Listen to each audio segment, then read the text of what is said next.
President Biden of the United States and Chinese President Xi Jinping did have a very important and historically significant phone call last night. This means that even at the worst time in international situation, the Chinese leader, the American leader should and could communicate with each other directly. Now, they each presented their view about what's going on in Ukraine. Apparently, their lines were not aligned together, and China is really standing very firm on its own principles.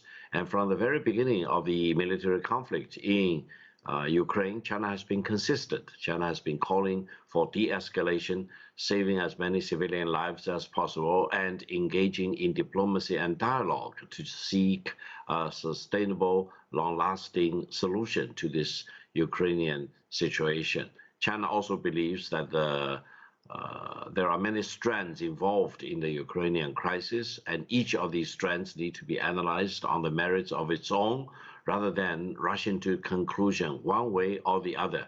At present, what's the most important thing, as far as China is concerned, is to stop pouring more fuel onto the fire, right, and to provide maximum humanitarian assistance. President Biden apparently asked for this telephone call, and there is reporting here in the United States that Washington is concerned that Russia might turn to China for support in its war against Ukraine. So put this in context for us. What prompted the call, and what is the United States hoping to get from China? You know, I think that China does have a potentially very useful role as a mediator of sorts between Russia and Ukraine. And I think the United States needs to recognize that fact.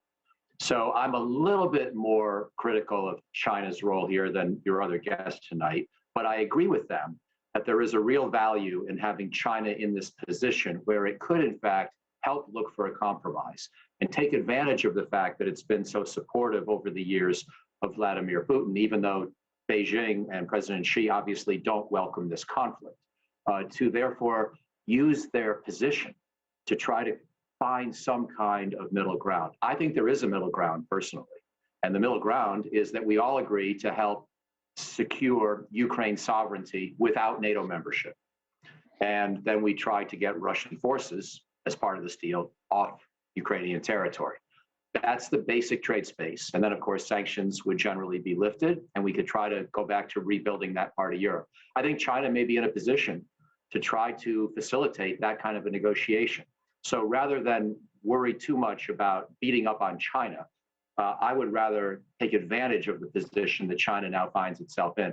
I think China should recognize that Russia invaded Ukraine. There is clarity about that. We should use that word. We shouldn't avoid that word or pretend otherwise, but there is a real advantage in China's position if we can now collectively work together to try to get some kind of a ceasefire and a settlement.